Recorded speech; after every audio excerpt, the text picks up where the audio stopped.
Mister Jairam Khanolkar, yes sir. काल मी तिला हे सगळे दागिने दिले, कपडे दिले. खूप सुंदर दिसते माझी लेक. हे सगळं मी तिचा बाप म्हणून तिला दिलं. तिनं ते आनंदानं स्वीकारलं सुद्धा. पण या सगळ्यामध्ये तुझा स्वाभिमान मात्र झाकवळला गेला. पण तरीही अजून हा खोटा स्वाभिमान किती कवटाळून बसणार आहेस तू? बघायचंच आहे मला.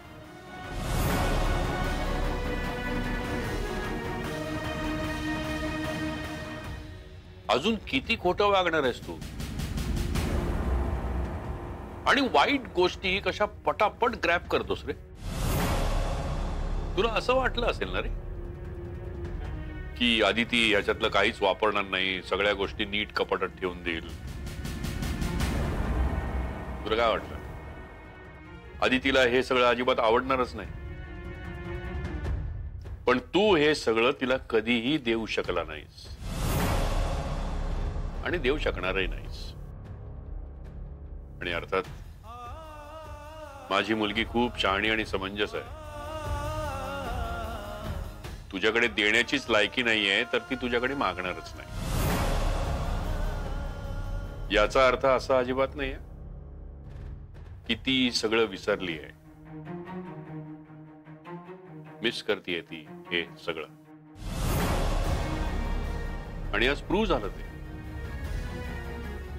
पाहिलंच ना किती खुश होती आज. अरे तिच्या भोवती सगळा स्टाफ जमला होता, कौतुक करत होता तिचं. आणि का नाही करणार?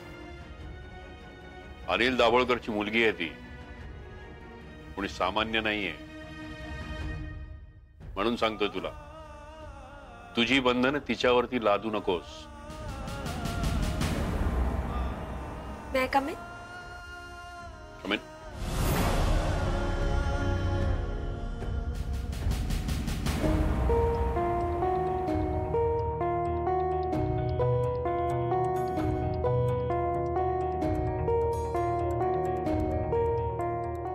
सर ही कॉफी. अरे अदू, अगं तू कशाला घेऊन आलेस? मी तांगडेनं सांगितलं होतं ते. हा म्हणजे तांगडेच घेऊन येत होते, पण त्यांच्याकडून मी घेतली.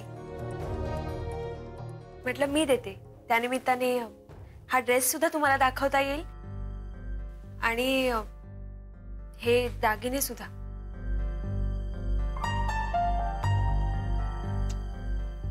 खूप छान दिसतेस तू. हो ना mister Jairam Khanolkar? Thank you sir. Mamma सुद्धा हेच म्हणाली. मम्माला मी या ड्रेसचे काही फोटोज पाठवले. मी संध्याकाळी पाहिना तर ते. पण अदू तू एक काम कर, असे रोज काही फोटो काढून तुझ्या मम्माला पाठवत जा. बरं वाटेल तिला. रोज? बापरे, नाही नाही, रोज पाठवणं शक्य नाहीये. का? हा म्हणजे रोज मला हे असं घालून, म्हणजे तुम्ही बघितलत ना आज सगळे माझ्या आजूबाजूला जमले होते आणि मला खूप ऑकवर्ड वाटत होतं. आणि तसंही मी एका सर्वसामान्य घरातली सून आहे. रोज ट्रेननी ट्रॅव्हल करते. हे असे महागातले दागिने घालून मला शक्य नाही होणार फिरणं. हे सगळं ठीक आहे अदू, पण तुला हे सगळं आवडतं ना? आवडायचं, पण आता या सगळ्याची सवय नाही राहिलीये मला. खरं तर मी आज हे सगळं घालणार नव्हते, पण जयनीच आग्रह केला. म्हणाला की हाच ड्रेस घाल, दाभोळकर सरांना बरं वाटेल. म्हणून मग मी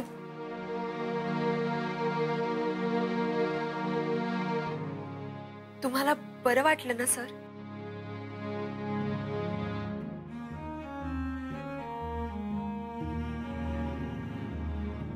ऑफकोर्स.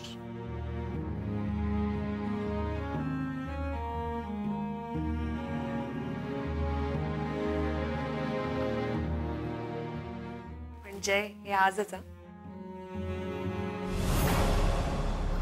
मी आता एका मीटिंगला जाते. मीटिंग वरून डिरेक्टली घरी येते. ओके.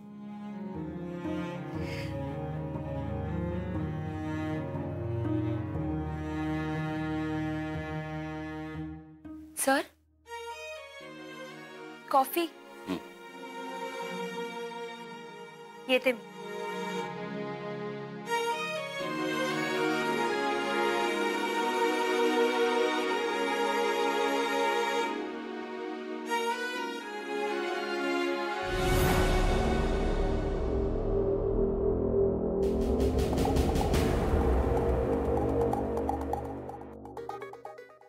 सर, कॉफी थंड होते.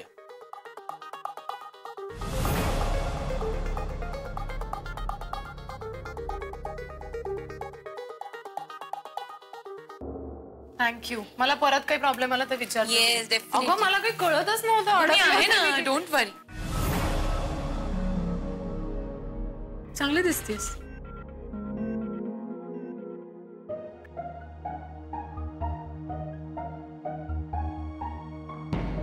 काय ग? कुठे निघालीयस? एवढी आवरावर करतेस? हो, ऍडव्होकेट पराग काळे ना, त्यांना भेटते. मीटिंग आहे त्यांच्यासोबत. अच्छा अच्छा. ऍडव्होकेट बरोबर मीटिंग.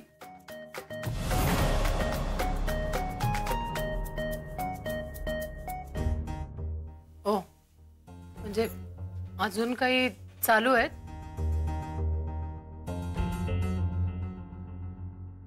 तुझ्यात आणि तुझ्या नऊ. रजनी, अगं ऍडव्होकेट पराग काळे काय फक्त केसेस नाही लढवत, आपल्या फॅमिलीला आणि ऑफिस स्टाफला घेऊन फिरायला सुद्धा जातात. काय अदिती? हो ना. ऍक्च्युली सिंगापूरची टूर आहे 90 लोकांची. तीच अरेंज करायची आहे. ते जुने क्लायंटच आहेत आपले. जयरामनी त्यांना परत आणलं होतं. सो त्यांनाच भेटायला जाते. जा बिंदास जा. हे तुला काम नक्कीच मिळणार. मिळालंय काका. फक्त काही फॉर्मॅलिटीज राहिल्या आहेत ना, तेवढेच पूर्ण करायला जाते. All the best.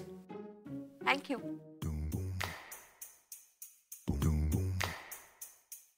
Bye. Bye bye. नीट जागा. बाय. हो. नंदिनी, त्या गैसासांकडून पेमेंटचा चेक आला नाही अजून. नाही म्हणजे फोन केला तर आज देतो उद्या देतो असं म्हणतात, पण त्यांचा आज उद्या काय अजून उजाडलेला नाही. 1 महिना झाला आता. मला वाटतं ना त्यांचं जुनं कॅलेंडर त्यांनी अजून बदललेलंच नाहीये. 2015 मध्येच आहेत अजून. काय ग बाई, असं काय हा माणूस. खर तर पेमेंट यायला हवं होतं एव्हाना. नाही, तुला सांगू का उत्तमा, मला हा घैसा जरा प्रॉब्लेमॅटिक वाटतच होता ऍक्च्युली. परमेश्वरा, आता परमेश्वरालाच साकडं घातलं पाहिजे की बाबा रे लवकर पेमेंट येऊ दे. हो नंदिनी मॅडम, एवढं काय त्यात? काय एवढं बाई ग, अविनाश सरांना कळलं ना तर वैतागतील ते. अगं नंदिनी, तू नको टेन्शन घेऊ. येईल पेमेंट. नंदिनी मॅडम, ओरे नंदिनी मॅडम, हे घ्या. एक माणूस आला होता, त्याने दिले. काय हा.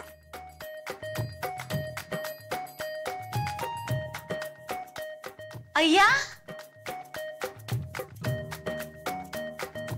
उत्तमा, अगं हे बघ चेक. घैसासांकडून आहे? अगं हो, त्यांच्याच कडून आलाय. हा काय आला? हो. काका काय आहे का आज? हा? तुम्ही म्हणालात पेमेंट येईल आणि चेक आला? चल ग, तसं काही नाही. अहो तसं काही नाही काही. हे काय आहे बघा ना, असंच होतंय बघा. काय होतंय? बसा बसा बसा बसा. काय होतंय नंदिनी? काय नाही आऊ. काही नाही काय. ऍक्च्युली काय झालं आई साहेब, आम्ही आता एका पेमेंट बद्दल बोलत होतो. म्हणजे नंदिनी मॅडमच्या एका टूरचं पेमेंट यायचं बाकी आहे, अजून महिना झाला जवळजवळ. तर ते पेमेंट आलं नाहीये, तर अरविंद काका सहज म्हणाले की काळजी करू नकोस, येईल पेमेंट. आणि पुढच्या क्षणाला चेक आला.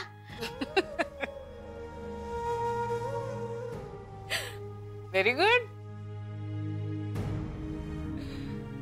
चल म्हणजे कदम, आता तुम्ही फक्त चांगलंच बोलायचं, म्हणजे नेहमी सगळं चांगलंच होईल. काय चालू दे. काका, जुई बद्दल बोला ना काहीतरी चांगलं.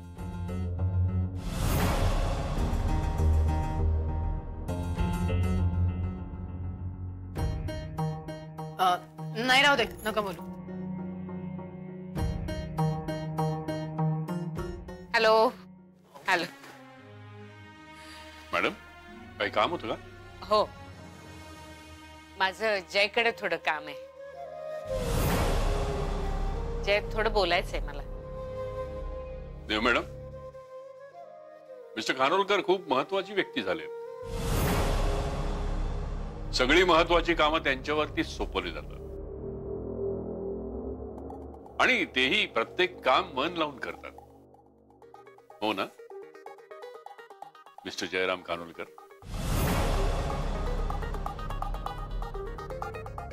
जय आहेच हुशार. You please continue. थँक्यू.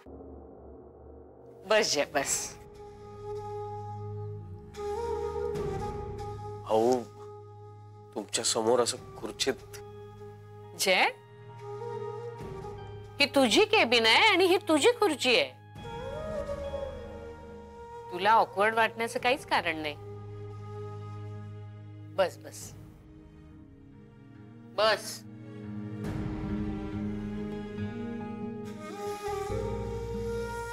जय, तुला अविनाशचा मेल आला असेल. हो अहो, आत्ताच चेक केलं. कॅनडाच्या प्रोजेक्टची जबाबदारी त्यांनी तुझ्यावरच सोपवलेली आहे. तुझ्याकडे ऑलरेडी एडीएमचं प्रोजेक्ट आहे आणि दुसरी कामं आहेत. डोंट वरी अहो, मी मॅनेज करेन. हो, करशील रे तू, पण ताण तर येईलच ना. मी विचार करत होते तर माझ्या असं लक्षात आलंय की आता आपल्या देव टूरचा व्याप बराच वाढलाय, त्यामुळे सगळ्याच स्टाफवर कामाचं थोडं प्रेशर आहे. म्हणजे अदिती काय, रजनी, नंदिनी, तिलोत्तमा सगळेजण आपापल्या प्रोजेक्टमध्ये खूपच बिझी आहे. मग मी असा विचार केला की जी नवीन मुलं आहेत, साई प्रसाद आणि जुई, त्यांना जर चांगलं ट्रेनिंग देऊन ग्रूम केलं तर त्यांच्यावरही काही जबाबदारीची कामं टाकता येतील. आणि हे ग्रूमिंगचं काम तू करू शकतोस. त्यामुळे मला असं वाटतं की त्या दोघांपैकी कोणाला तरी तू तुझ्या सोबत घ्यावस. You are absolutely right Dev madam. Sorry, actually this is none of my business, but मलाही असंच वाटतं. कंपनीच्या फायद्यासाठी हे महत्वाचं सुद्धा आहे. आणि मला असं वाटतं की जयराम आणि जुई ही एक छान टीम होऊ शकते. मिस जुईला ग्रूम करायची गरजही आहे आणि मिस्टर जयराम खानोलकर हे काम करू शकतात.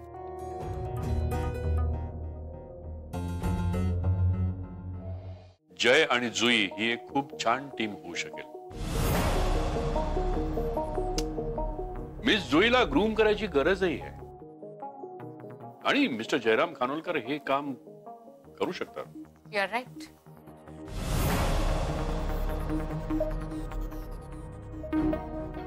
मग जय, चालेल तुला? हो, मला काही प्रॉब्लेम नाही. गुड. ठीक आहे, मग जुईला तसं कळवते मी. येते. येस. येते सर. या.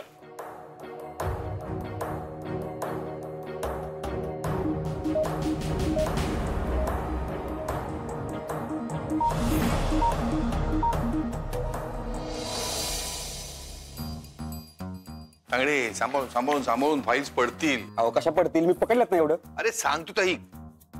अहो तुम्ही टेन्शन घेऊ नका, नाही पडणार, मी तुम्हाला सांगतो. तुम्ही सांगत होतो तर ऐकायला नको तुला. तुम्ही बोललात म्हणून पडला खाली. मी बोललो ना. मग काका, हे जे काही जमतंय ना तुम्हाला आज. ए, मी काही केलं नाहीये. फाईल पडून मला काय उपयोग आहे? पण काका, तुम्ही आज जे काही बोलताय ते खरं होतं हे नक्की. येस, सॉलिड आहे. सारिका, तुला सॉलिड कॉम्पिटिशन आहे आपल्या ऑफिस मध्ये. तू तरी आकडे बघून भविष्य सांगते, पण कदम डायरेक्ट बोलतात आणि सगळं खरं होतंय. ए, तसं काही नाहीये. मी त्यातली एक फाईल बाहेर आलेली बघितली म्हणून मी तांगडेला म्हटलं की पडेल खाली म्हणून. शेवटी हा ऐकेल तर तांगडे कुठला. वा, फाईल पडल्या त्याच्यावर चर्चा काय करत बसलाय? हा तांगडे, चला उचला फाईली, उचला त्या सगळ्या. काय काय या लोकांचं काही खरं नाही. नाही तर फाईल कशा पडल्या याच्यावर कॉन्फरन्स भरवतील.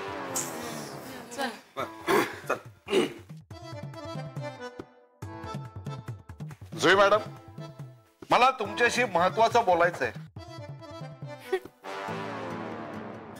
तुम्हाला काय झालं आता? नाही नाही, मला मला कळत नाहीये काय काय एवढं स्पेशल आहे. आज तुम्हाला बोलायचंय जुईशी, त्या दिवशी जयला बोलायचं होतं. काय कामावरनं काढून बिडून टाकलं की काय जुईला? रजनी, काय करू ग मी तुझं? काय झालं नवरे काका? अगे, तू कशाला तिला घाबरवतेस? काही नाही, नवऱ्याने एक चांगली बातमी आणली आहे तिच्यासाठी. काय नवरे? काका, काय विनोद करताय तुम्ही? नवरे आणि आनंदाची बातमी. जुई मॅडम, तुम्ही यांच्याकडे लक्ष देऊ नका. तुम्ही तुमच्या सगळ्या असाइनमेंट साई प्रसादला द्या. म्हणजे? जुई मॅडम, तुम्ही एका नवीन प्रोजेक्टवर काम करणार आहात जय सरांबरोबर. वहिनी साहेब आणि जय सर यांनी ठरवलंय तसं. वा, बघा अरविंद, तुम्ही आता म्हणालात ना, अगदी तसंच झालं आहे ना. आनंदाची बातमी. थँक्यू काका. मी बोलतोय तेच होतंय. काय म्हणालात? अगं, हा? काय नाही.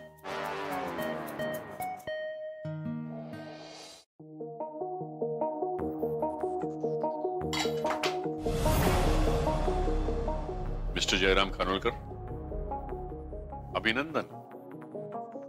आता तुम्हाला जुई बरोबर काम करायचंय. पण एक मोठा प्रॉब्लेम क्रिएट झालाय रे. तुला आता काम करावं लागणार. सर एक मिनिट, मला तुम्ही नक्की काय म्हणताय ते कळलं नाही. तुला सगळं कळतंय पण वळत नाहीये. मिस्टर जयराम खानोलकर, आजपर्यंत खूप सक्सेस मिळाला तुला या ऑफिसमध्ये. खूप प्रोजेक्ट्स केलेस तू. त्याचं क्रेडिटही मिळालं तुला, पण खरंच ते क्रेडिट तुझं होतं? फक्त तुझं?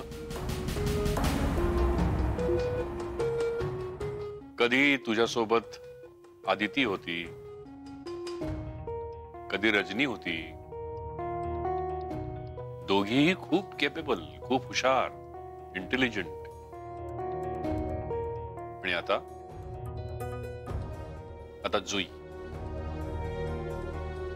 जुई गाडगीळ. पण आत्ता तुझा खरा कस लागणार आहे.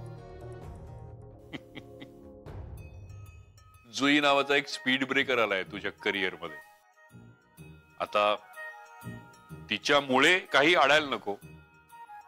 आणि जर ती अडली तर त्यातून हेच सिद्ध होईल की या आधी तू जे सक्सेस मिळवलंयस ना, ते फक्त आदिती आणि रजनीमुळे.